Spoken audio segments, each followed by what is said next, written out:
Bonsoir chers téléspectateurs de la télévision rwandaise, heureux de vous retrouver en cette émission spéciale sur la balkanisation de la République démocratique du Congo. Ce soir, nous allons en savoir un peu plus sur ce mythe ou une réalité. Qui est derrière cette balkanisation? Qui sont les acteurs derrière cette polémique, si elle l'est, et si c'est une réalité? Nous allons en savoir ici.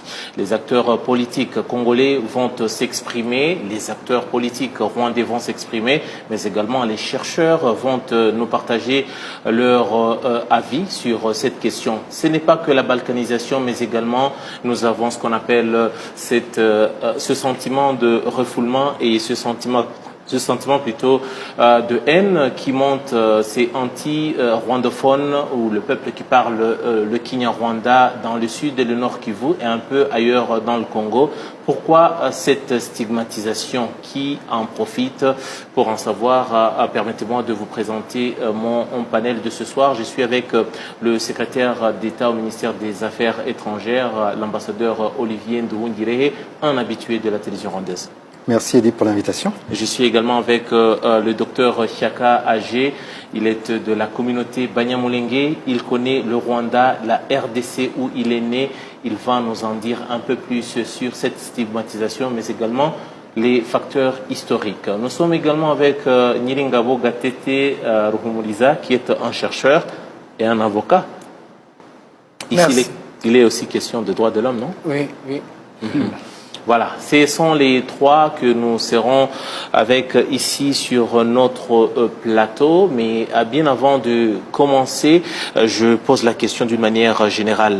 Et ça fait plusieurs semaines maintenant, plusieurs mois, mais ces dernières semaines, nous avons vraiment suivi une certaine pression. On a senti vraiment que les choses ne sont plus que seulement de la spéculation. C'est une réalité. On sent une campagne, une idée qui prend place, qui s'installe sur la balkanisation du Congo. Nous avons pensé que nous avons laissé ça dans les années début 2000 où on a trop parlé de cette théorie. Monsieur l'ambassadeur, aujourd'hui, pour celui qui ne connaît pas également exactement cette théorie, y a-t-il un projet, un plan pour balkaniser le Congo?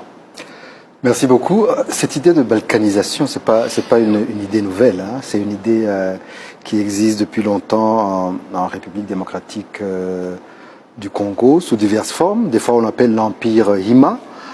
Et donc, il s'agirait d'un plan du Rwanda, de l'Ouganda, de le Burundi, de saucissonner un peu la République démocratique du Congo pour s'accaparer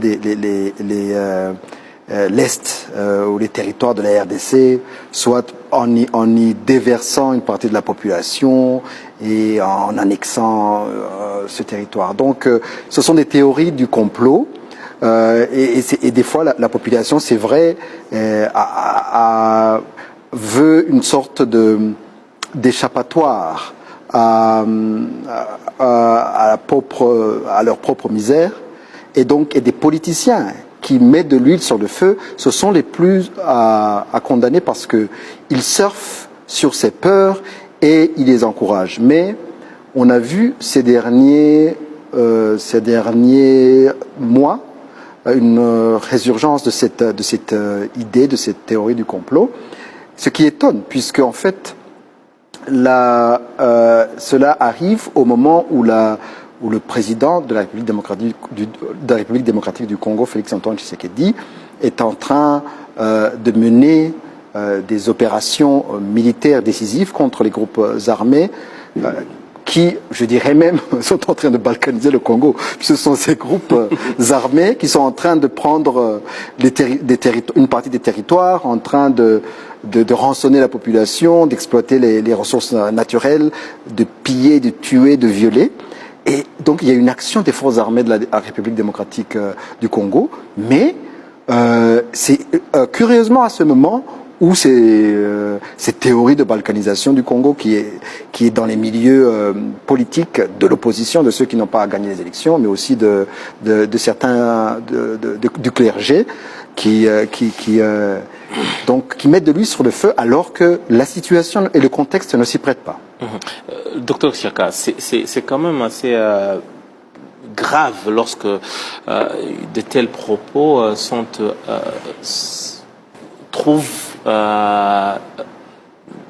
trouvent des supporters même au niveau du clergé. Tout à fait d'accord, mais je vais continuer sur la lecture que faisait monsieur le secrétaire d'État, parce que, comme il a dit tantôt, l'idée n'est pas nouvelle. Nous sommes nés au Congo, nous sommes nés et grandis au Congo, mais c'est la première fois que ça prend une telle dimension. À l'époque, on l'attendait, ça se disait, mais de manière très timide. Mais pour le moment, ça a pris une autre dimension, à mon avis très inquiétante. Pourquoi Je vais peut-être y arriver, mais je voudrais commencer par préciser que ça relève de l'utopie. Il n'y a aucun élément objectif qui permet aujourd'hui, surtout pas dans le contexte actuel, de penser à la balkanisation de la RD Congo. Les relations se sont améliorées avec le Rwanda parce que tous les mots de la RDC étaient lancés contre le Rwanda.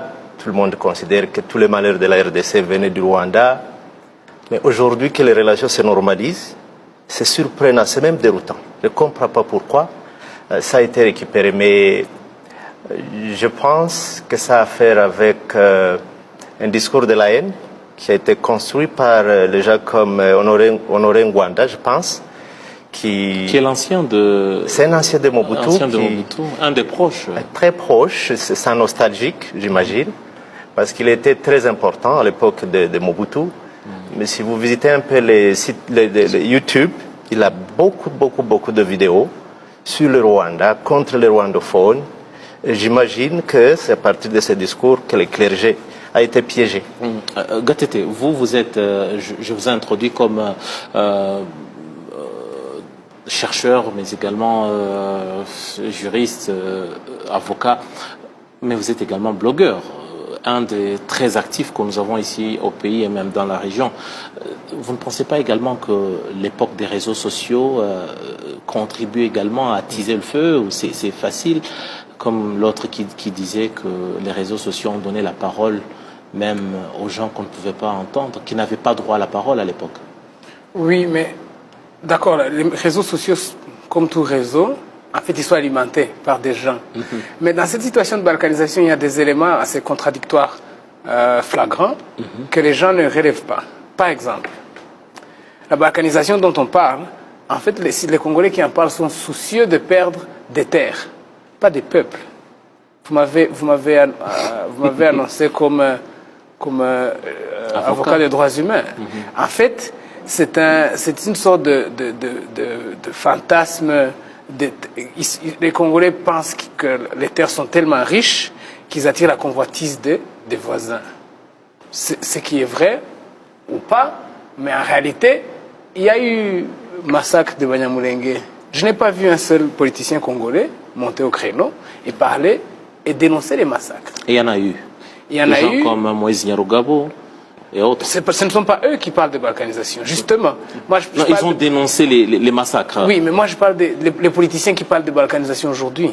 Ils ne se soucient pas des réalités et des violences auxquelles font face le peuple. Ils parlent de la terre, ils parlent du sous-sol de la terre. Ils ne parlent pas des gens qui vivent au-dessus de ces terres, qui sont en réalité la plus grosse richesse de cet espace-là. D'une part. D'autre part, vous avez des politiciens comme Mozito, qui d'abord, qui est ancien Premier ministre, malheureux. Ancien Premier ministre, et même son colistier, le candidat malheureux en question, Fayoulou, qui d'abord, Mozito déclare ouvertement son intention d'annexer le Rwanda et se retourne pour l'accuser le Rwanda de balkanisation. Donc en fait, c'est une accusation à miroir, c'est comme ça qu'on appelle ça. Donc eux, ils veulent balkaniser le Rwanda. Encore une fois, c'est un fantasme, mais en faisant cela, ils se retournent ensuite pour dire que c'est le Rwanda qui veut annexer le Congo. En fait, annexons-le avant qu'eux nous annexent. C'est comme ça que ça fonctionne. Tuons-le avant qu'ils nous tuent, etc. Donc, c'est deux éléments qui sont très intéressants. D'une part, le fait qu'eux expriment ouvertement leur intention d'attaquer et d'annexer le Rwanda. Il n'y a aucun politicien, et je parle sur le contrôle technique du ministre, il n'y a aucun politicien rwandais qui a souhaité annexer, attaquer, etc. le Congo. Au contraire, Mais des politiciens congolais, de l'opposition, j'entends, peuvent ouvertement dire il nous faut, et au Parlement congolais, un mois ne passe qu'ils expriment ce souhait là-bas. Donc en fait, c'est ça les questions que je suis surpris qu'elles ne soient pas relevées. Qui d'autre ou qui doit parler de la République démocratique du Congo mieux que son président de la République qu'on appelle garant de la nation, si je dois aussi me référer par rapport aux termes juridiques. Le président Félix Antoine Tshisekedi était récemment en tournée en Europe et à Londres, il a eu à s'entretenir avec la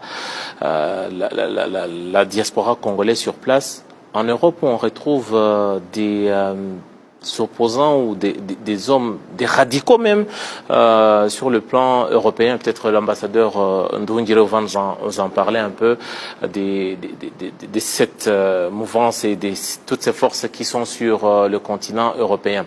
Là, il s'exprimait par rapport à ce projet de balkanisation. Écoutez ce que le président Tshisekedi pense de cette balkanisation et cette hantise qu'on remarque dans le chef de certains membres de la diaspora congolaise en Europe.